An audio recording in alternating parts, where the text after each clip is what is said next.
Hello all! ఇది అమ్ము చెప్పే కథలు.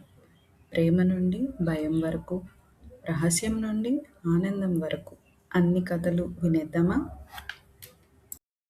సూర్య ఇక్కడ లేడు అంకుల్. సాయంత్రం ఏదో ఫోన్ వస్తే హడావిడిగా వెళ్ళాడు. అక్కడి వరకే తెలుసు అని చెప్పాడు సాయి సీరియస్‌గా. ఏంటి సాయంత్రం అనగా బయలుదేరి ఇంకా ఇంటికి రాకపోవడం ఏంటి? సాయి కాస్త మీరు తిరిగే ఏరియా అంతా కాస్త వెతికి చూడండి. నేను కూడా ఇప్పుడే వస్తున్నాను అంటూ కాల్ కట్ చేశాడు సూర్య తండ్రి. సాయి ద్వారా విషయం తెలుసుకున్న సూర్య ఫ్రెండ్స్ అందరూ కూడా సూర్య ఎక్కడెక్కడైతే తిరిగేవాళ్ళో అన్ని ప్లేసులు జల్లెడ పట్టేశారు. కానీ సూర్య ఆచూకీ ఎవ్వరికీ తెలియలేదు. మత్తుగా కళ్ళు తెరిచిన సూర్యకి మొత్తమంతా చీకటిగా ఉంది. చిన్నగా తల విదిలించి కళ్ళు చిట్లించి చూస్తున్నాడు సూర్య.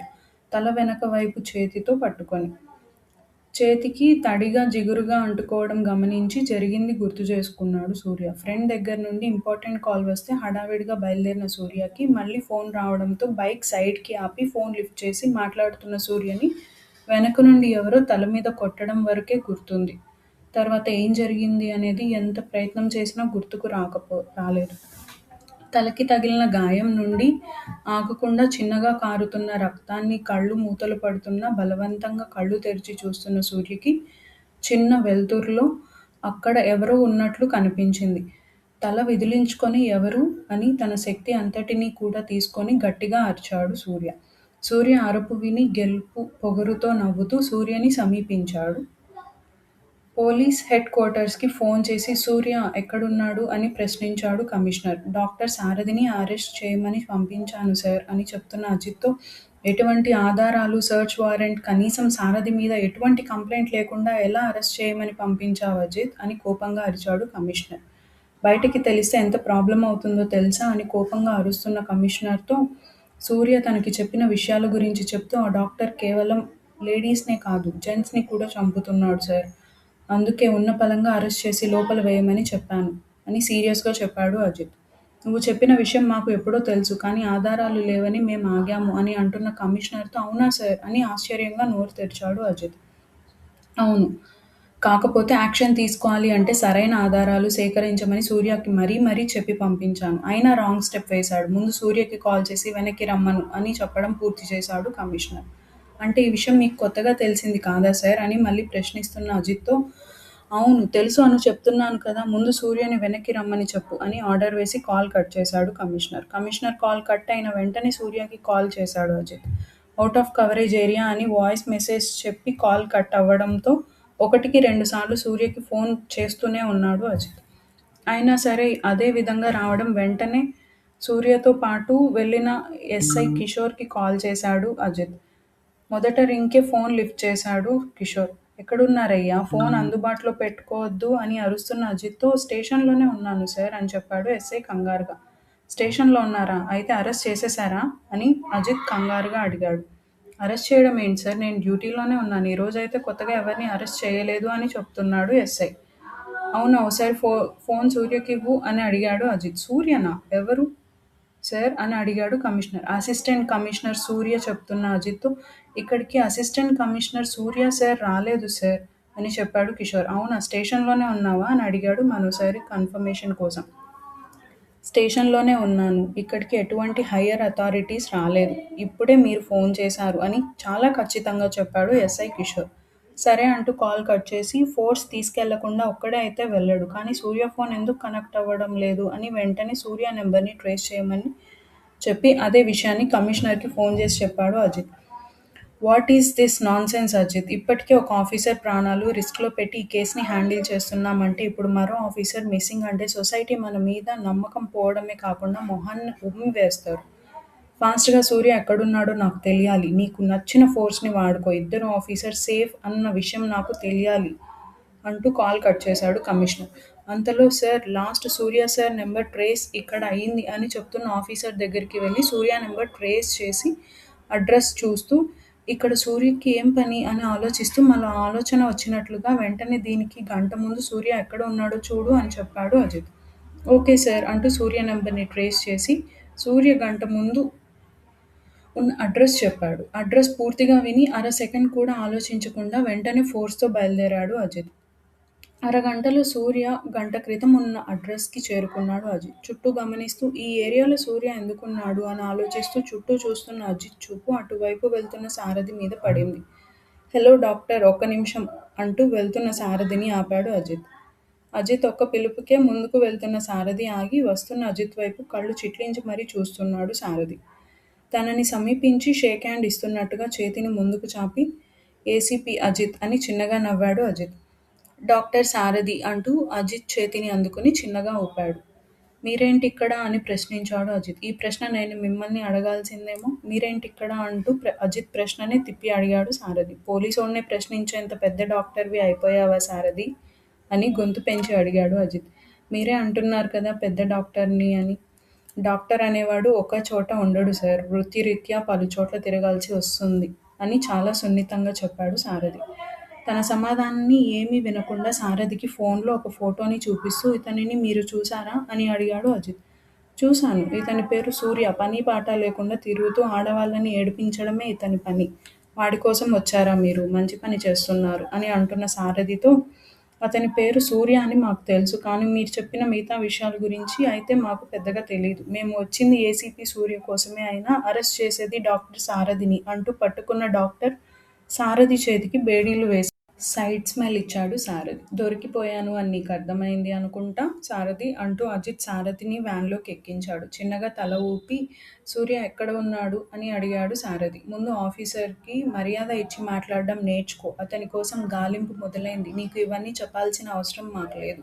ఊర్లో పెద్ద డాక్టర్గా పేరు ఉంది కదా, ఆ మర్యాదతోనే చెప్తున్నాను అంటూ వ్యాన్ డోర్ వేసి ఎస్ఐకి కానిస్టేబుల్కి జాగ్రత్తగా ఉండమని వార్నింగ్ ఇచ్చి ముందు వ్యాన్ ఎక్కాడు అజిత్. జాగ్రత్తలు చెప్పి ముందుకు వెళ్తున్న అజిత్ వైపు చూస్తున్న సారథి దగ్గర నుండి సారథి ఫోన్ లాక్కున్నాడు ఎస్ఐ. ఎటువంటి ఆంక్షలు పెట్టకుండా మౌనంగా కూర్చున్నాడు సారథి. ఈ బుద్ధేదో తప్పు చేయకముందు ఉండాల్సింది. ఎందుకయ్యా సిటీలో అంత పెద్ద పేరు తెచ్చుకొని ఇలాంటి చండాలమైన పనులు చేయడం? అంత పెద్ద పేరు రావడానికి ఎంత కష్టపడ్డావో ఆ సైకో బుద్ధి వల్ల ఆ కష్టమంతా బూడిదలో పోసిన పన్నీరయింది అని చిన్నగా క్లాస్ పీకుతూ ఎస్ఐ కూడా జీప్ ఎక్కి పోలీస్ స్టేషన్ దారి తీశారు.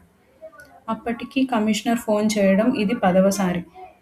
భయానికి ఫోన్ లిఫ్ట్ చేసి చెవి దగ్గర పెట్టుకున్నాడు అజిత్. సూర్య గురించి ఏమైనా తెలిసిందా అని అడుగుతున్న కమిషనర్కి తెలీదు అనే సమాధానం చెప్పాడు అజిత్ భయంగానే. బుల్ షిట్ అని కోపంగా బలంగా చేతితో టేబుల్ మీద కొట్టినట్లుగా సౌండ్ వినిపించింది అజిత్కి ఫోన్లో నుండి. లోపల భయంగానే ఉన్న సారథిని అరెస్ట్ చేసిన విషయం గురించి చెప్పాడు కమిషనర్కి. అప్పటికే వస్తున్న కోపాన్ని కంట్రోల్ చేసుకుంటున్న కమిషనర్ ఒక్కసారిగా బర్స్ట్ అయి ఎవరిని అడిగి ఈ నిర్ణయం తీసుకున్నావు Ajit? Come to my office అని అరిచి ఫోన్ పెట్టేశాడు కమిషనర్. దెబ్బకి చెమటలు పట్టేశాయి అజిత్కి.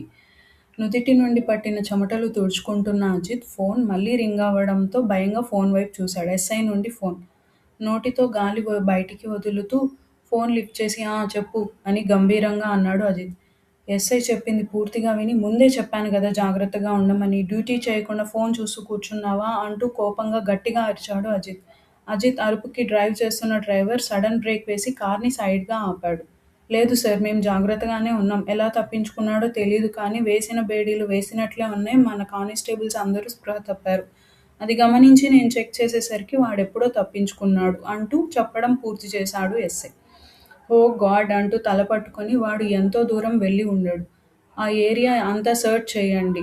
వాడికి కొత్తగా పెళ్ళయిందని విన్నాను. తప్పకుండా పెళ్ళాం దగ్గరికి వెళ్తాడు. వాడి పెళ్ళాన్ని అబ్జర్వ్ చేస్తూ ఉండండి అని చెప్పి వెంటనే విషయాన్ని కమిషనర్కి చెప్పాడు అజిత్. ఆ కాలనీ అంతటినీ పోలీసులు చుట్టుముట్టడంతో అందరూ బిక్కుబిక్కుమంటూ నోర్లు నొక్కుకుంటూ సారథి గురించి రకరకాలుగా మాట్లాడుకుంటూ ఇంట్లో నుండి బయటికి రాకుండా కిటికీలో నుండి తొంగి చూస్తూ జరిగేదంతా ఒక ప్రోగ్రాం అన్నట్టు చూసి ఆనందిస్తున్నారు కాలనీ జనాభా. సారథి ఇంటికి తాళం వేసి ఉండడం గమనించిన ఎస్ఐ కిషోర్ ఏ విషయాన్ని ఆ కాలనీ ప్రెసిడెంట్ అయిన భాస్కర్ని అడిగాడు. మాకు తెలీదండి. కొత్తగా పెళ్ళయింది. డాక్టర్ ఉద్యోగం చేస్తున్నాను అని చెప్తే ఇల్లు అద్దెకి ఇచ్చాను తప్ప ఇంకేమీ నాకు తెలీదు అని చెప్పాడు భాస్కర్.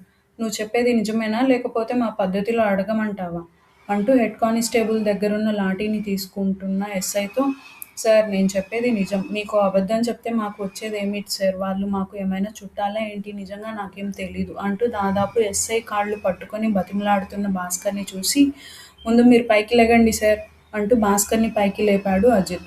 సీన్లోకి అజిత్ ఎప్పుడైతే ఎంటర్ అయ్యాడో ఇప్పటి వరకు రెక్లెస్‌గా మాట్లాడిన ఎస్ఐ తన పదవిని గుర్తు చేసుకుంటూ తను మామూలుగానే అడుగుతున్నాను సార్. కానీ వీడే సరిగ్గా చెప్పడం లేదు అంటూ అతని తప్పు ఏమీ లేదు అని నిరూపించుకోవడానికి విశ్వ ప్రయత్నం చేస్తున్నాడు. ఎస్ఐ మాటలేమీ పట్టించుకోకుండా ముందు భాస్కర్‌ని క్షమాపణ చెప్పమని సీరియస్ టోన్‌తో వార్నింగ్ ఇచ్చాడు అజిత్ ఎస్ఐ కిషోర్‌కి. అరే! సెకండ్ కూడా ఆలోచించకుండా వెంటనే భాస్కర్‌కి క్షమాపణలు చెప్పేశాడు ఎస్ఐ కిషోర్. ఏం చేయాలో పాలుపోని స్థితిలో బిత్తరగా అజిత్ వైపు చూస్తున్న భాస్కర్‌ని కూర్చోబెట్టి మంచినీళ్ళిచ్చాడు అజిత్. గటగట గ్లాస్ మంచినీళ్ళు తాగిన తర్వాత కాస్త ఊపిరి పీల్చుకొని అజిత్ వైపు చూశాడు. భాస్కర్ పక్కన కూర్చొని చెప్పండి సార్ అసలేమైంది అని అడిగాడు అజిత్. చెప్పడం మొదలెట్టాడు భాస్కర్.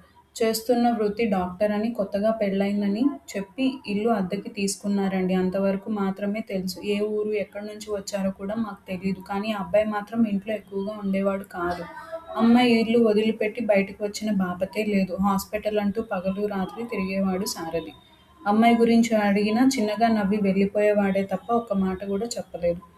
అలాగే కాలనీలో కొత్తగా ఒక రూల్ అయితే పెట్టాము అని చెప్తున్న భాస్కర్‌తో ఏంటి ఆ రూల్ మీ ఇష్ట ప్రకారం పెట్టడమేనా అని ఎస్ఐ అరిచేసరికి మళ్ళీ ఎస్ఐ వైపు సీరియస్‌గా ఒక లుక్ ఇచ్చాడు అజిత్. సారీ సార్ అంటే త్వరగా చెప్పమని అని నాంచుతూ అక్కడి నుంచి వెళ్ళిపోయాడు కిషోర్.